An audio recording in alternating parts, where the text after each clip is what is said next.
Расслабь бедра.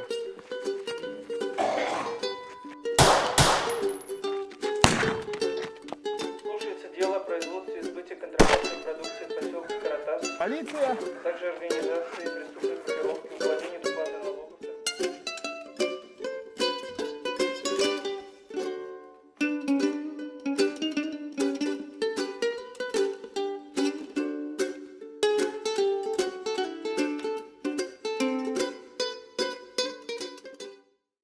Hello, everyone, and welcome to a new episode of Hobo, a wandering podcast about cinema. In the last episode with our co-host Riccardo, we talked to Kiro Russo about his film El Gran Movimiento, which won the special jury prize at the Venice Film Festival Orizzonti Strand. So if you missed it, we suggest you, of course, to check it out.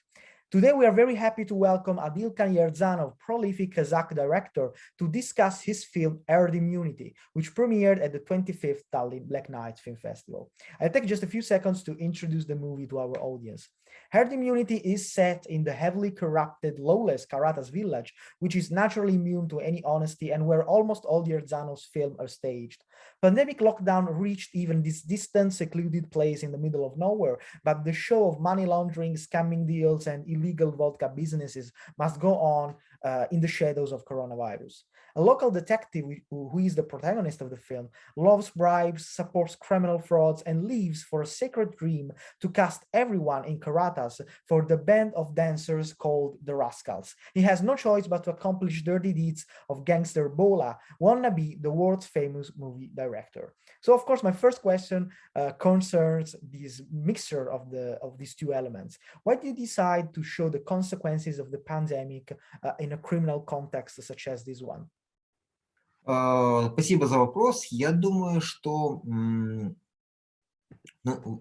вообще, когда только пришел коронавирус, все думали о том, что это в корне меняет, наверное, всю ситуацию в мире и так далее, и это было страшно. Но что-то мне подсказывало, что ситуация с коронавирусом, она просто усугубит все те социальные проблемы, которые и так существовали.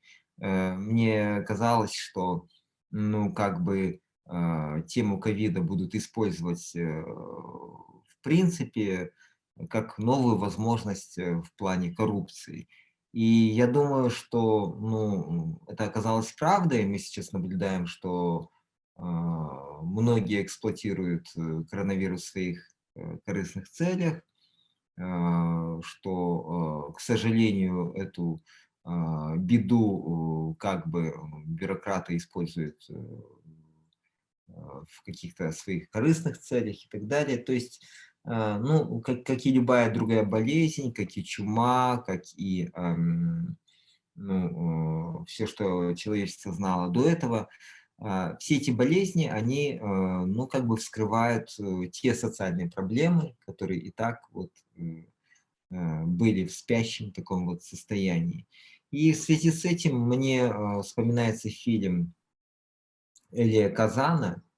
Я недавно его посмотрел и удивился, насколько правительский его фильм назывался «Паника на улицах». Фильм о легочной чуме, о том, как министр здравоохранения пытается остановить начало эпидемии, но суть этого нуара не в самой болезни, а, как всегда, в людях и в том, какие она провоцирует действия. То есть мой фильм не о болезни, мой фильм — это нуар, это такой веселый нуар. Поэтому, конечно, самое главное — это Силькио и его какие-то хитрые ходы. Фильм об этом. Tell us a bit more about the village of Karadas, the fictional place which is the setting of your films. How did the idea of inventing this place came about, and how does it help you in your storytelling? Каратас, это такой топоним очень удобный. Это удобное место, я его однажды выдумал и понял, что мне сложно выдумывать новое место. Зачем, если есть уже выдуманное место, где, ну, как бы есть свой характер, свои люди и так далее. И с тех пор я все время, ну, когда надо обозначить какое-то конкретное место действия, я называю его смело Каратасом. Почему? Потому что, ну, а почему бы и нет? Ну, у Стивена Кинга есть штат Мэн, у Фолкнера есть Йокнапатов, как бы многие авторы как бы прибегают к одному и тому же месту, выдуманному или нет. Ну, вот, я, наверное, это делаю, потому что, ну, мне лень придумывать новое, и, ну, как-то место — это тоже действующий герой, к которому я всегда возвращаюсь. Well, all the policemen and thugs of Karatas, of course, have learned their craft from American and European cinema. How does your cinematic background influence your vision of reality? And what is the relationship between the Kazakh public and Western cinema? Да, я думаю, что на меня очень сильно повлиял французский полар, на меня повлиял голливудский нуар. Я очень люблю фильмы про полицейских, я люблю фильмы Жана Пьера Мелвилля, я люблю фильмы с Хэмфри Богартом, я люблю фильмы Мартина Скорсезе, я люблю фильмы ну, того же самого, может быть, даже Джона Кассаветиса, хотя это фильм, хотя он не снимал редко снимал про бандитов, но все равно я люблю их отношения. Я люблю то, как жанр переплетается с авторской мыслью. И я не знаю почему, но мне кажется, что в жанре нуар гораздо больше правды, чем, ну, в любой другой внежанровой драме. Мне кажется, что, ну, в жанре нуар все просто. Там нет плохих, хороших, там все плохие, как это, ну, бывает в жизни. То есть я вряд ли найду человека, который был бы идеален. И в нуаре все то же самое. И мне нравится философия нуара, мне нравится, что нуар может быть с приставкой нео, и тогда это уже может быть какой угодно жанр, но главная составляющая в нем есть. Это преступление и неоднозначные герои. Вот. В таком смысле, да, на меня очень сильно повлиял этот западный жанр. In your film, there is a local mobster called Bula, wanna be the world's famous movie director, who is played by the real Kazakh director Bolat Kalimbetov. How did you involve Kalimbetov in the film, and what is your relationship with him and this cinema? Булат Каламбетов — это великолепный актер, это великолепный, ну, человек, режиссер, автор. Мне, как бы, для меня честь его задействовать в своем кино, и для меня он как такой вот мост между поколениями, потому что он абсолютно открыт новым идеям, он абсолютно современный в плане кинематографии, и как бы он живо откликается на все предложения, на все какие-то вот изобретения.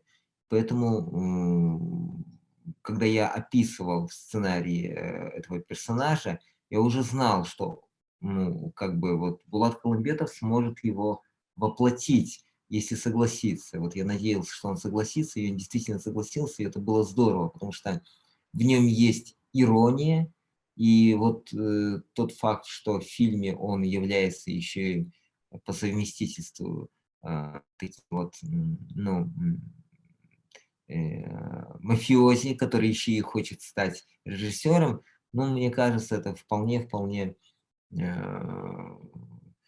применимо к реальности. Мне кажется, любой мафиози где-то в душе хочет стать режиссером. Of course, Herd Immunity is a film that explicitly deals with COVID and the pandemic that is still ongoing. Yet in 2016, you somehow anticipated a similar scenario with the film The Plague at the Karatas Village, which premiered at the International Film Festival of Rotterdam. In that film, a mysterious plague was infecting the villagers of Karatas, but they kept insisting it was just a flu. And it is the same thing that happened at the beginning of the COVID pandemic in many countries around the world, with people and politicians dismissing COVID as a simple flu.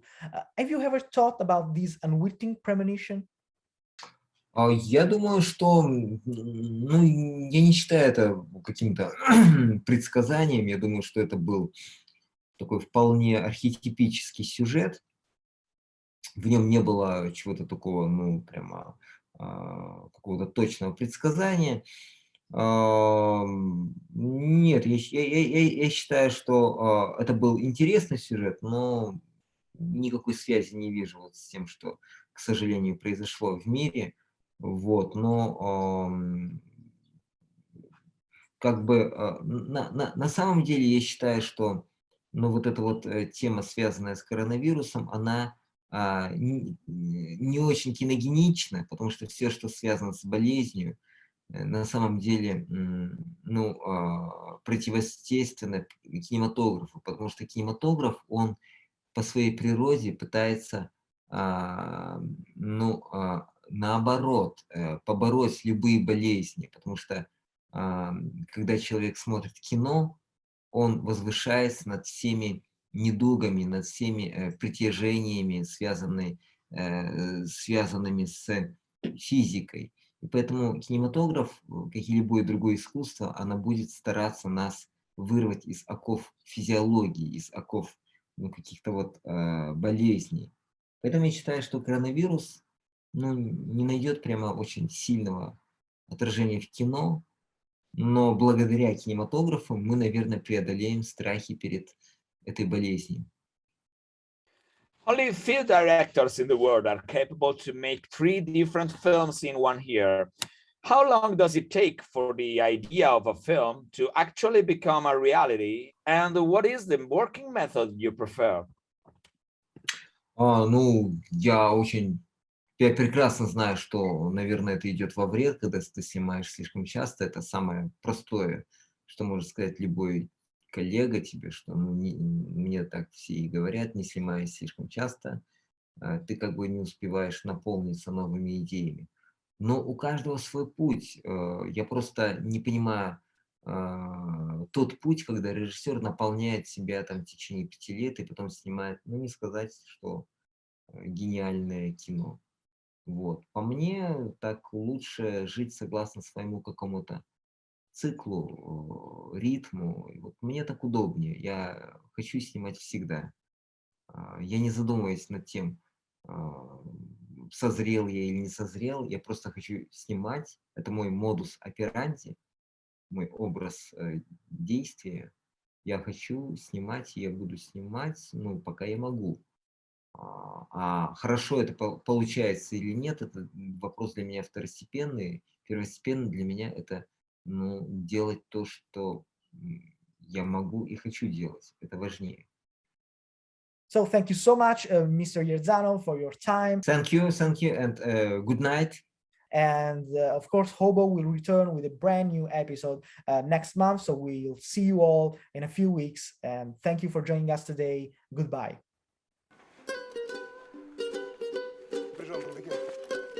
Расслабь бедра.